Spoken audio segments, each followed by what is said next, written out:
በመጀመሪያ ስሜ ናታን ሳይሆን ናኤፍ ገባ?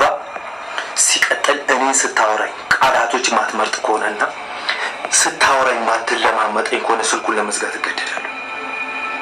በቀጣይ እኔ ጋር ስትደውል ስርዓት ምን እንደሆነ ተምረህ ደውል።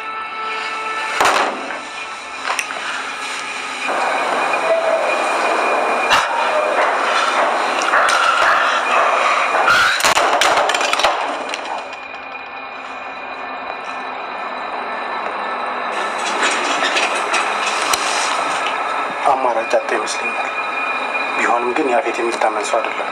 አዎ፣ በድንገት ተነስቶ ምን እንደሚያደርግ አይታወቅም። ስለ አቤል ተብዬው አንዳንድ ነገሮች እያጣራው ነበር።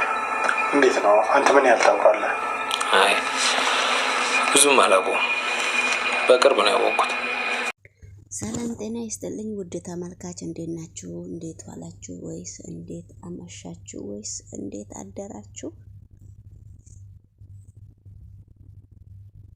ውድ ቤተሰብ እንዴት ናችሁ? ዛሬ አዲስ ቪዲዮ ይዤላችሁ መጥቻለሁ። ሐረግ ድራማ ክፍል 97። እንግዲህ ውድ ተመልካች ሐረግ ድራማ ክፍል 97 በጣም በሚገርም ሁኔታ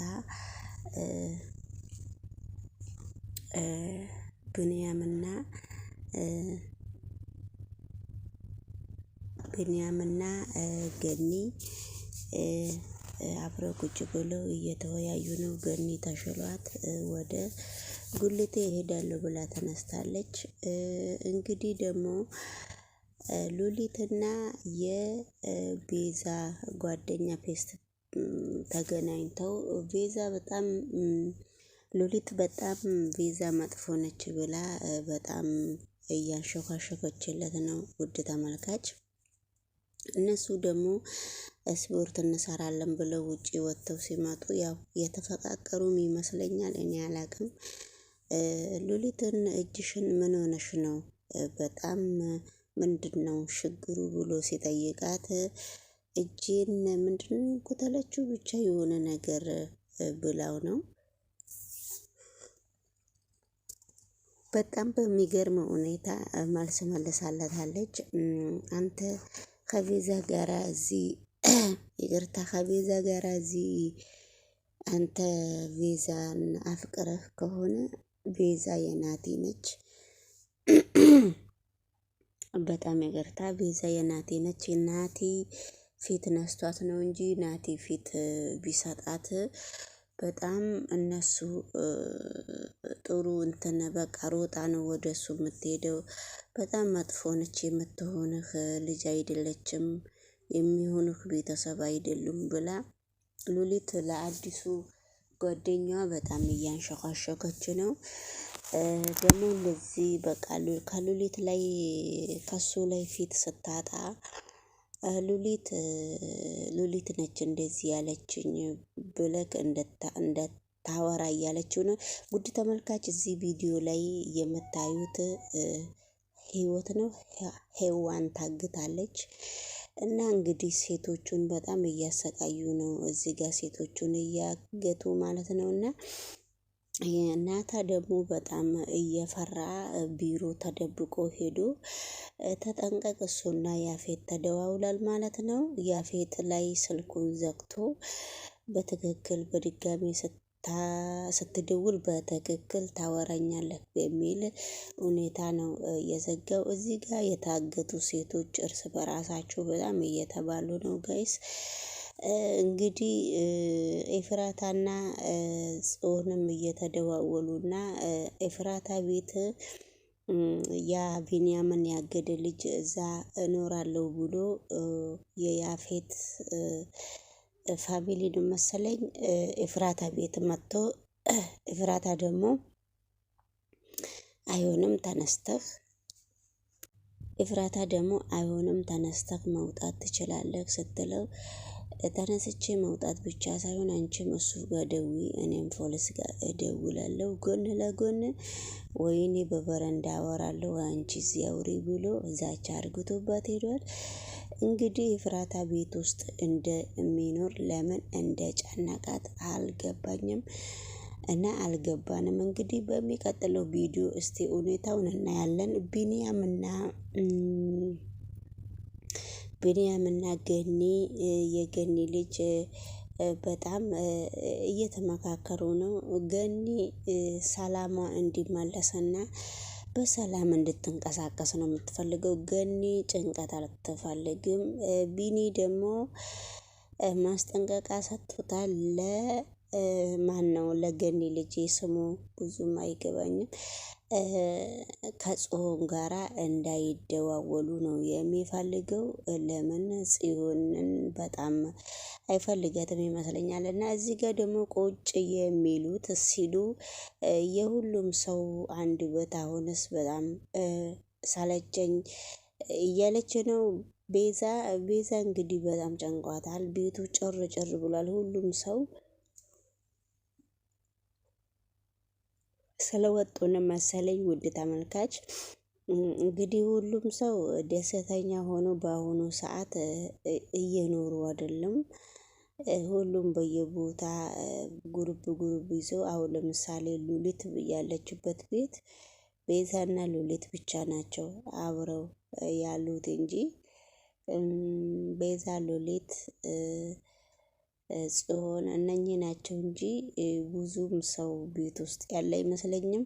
እነኚህ የታገቱ ልጆችም በጣም እየተጨናነቁ ነው። እስቲ የነሱ ነገር ደግሞ እርስ በራሳቸው ደግሞ ስምምነት የላቸውም። ለምን እንደሆነ አላውቅም። በጣም ሴቶቹ ለምን ሰብስበው እንደዚህ ለምን ሴቶቹ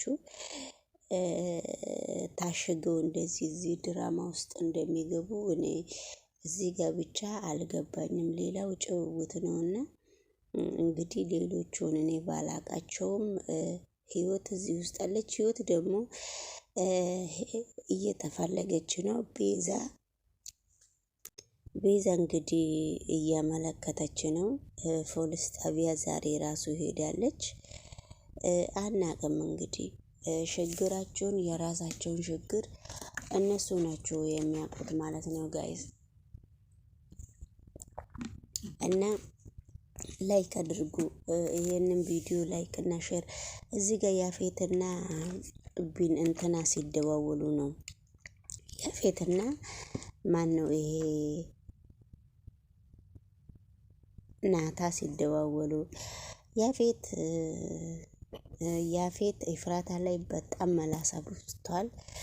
ኤፍራታ እንግዲህ እንደምትሸውደውም ኤፍራታም በጣም ተጠራጥሯታልና ለምን እንደሆነ አላቅም። ኤፍራታ ያው ወደ ናታ ትመለሳለች ብሎ አስቦም ሊሆን ይችላል።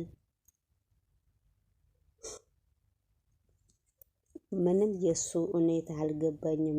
እሷም እሺ ነው የምትለው እንጂ ምንም የእሱን ፍላጎትም ያላት አይመስለኝም።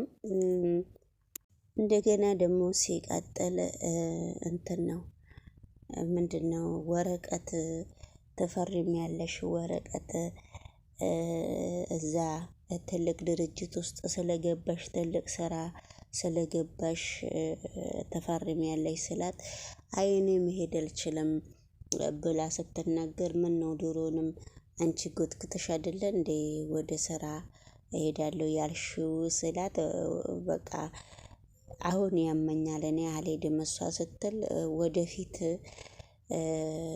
ባለፈው የሆነ ነገር ስላልሽኝ ቢቆይም እያሰብኩበት ነበረ እያላት ነው ያፌት። እንግዲህ ቪዲዮን ወደ ኋላ መልሶ እንድትሰማ አድርጓታል። ሰርቼ የፂ ልብስ መጀመሪያ እየለበሰች ነው የምትኖረው መሰለኝ። እንግዲህ ቪዲዮን ወደ ኋላ መልሶት ያፌት በጣም አደገኛ ወንድ ነው። ወደፊት ወደ ኋላ ቪዲዮ መልሶ አሳይቷልና እሷ ደግሞ እንግዲህ ድርጅቱንም እንደማትፈልገው ወረቀቱን እዛ ሜሪ ካልቸርሽ ወረቀቱን ቤት ሰብስቤ አምጥቼልሽ ተፈርሚያለሽ እያላት ነው። የምን ፍርማ እያለች ነው። እንግዲህ የኤፍራታ ሁኔታ ምንም ነገር ሊገባን አልቻለም። ያፌትን በፍቅር ግዴታ ሆኖባት ነው እንጂ ያፌትን በፍቅር እየያዘችው አይደለም ማለት ነው። አይ ዛሬ እንኳን ወደ ስራ መሄድ አልፈልግም። እንደ ድንገት አሞኝ አቋርጬ የሚመለስ። የኔ ንግስት ለምንድን ነው ሰራተኛ ላምጣልሽ ስልሽ የማትስማሚው? ሐኪሞች የምግብ መመረዝ ሊሉ ይችላሉ፣ ነገር ግን ድካምም ሊሆን ይችላል።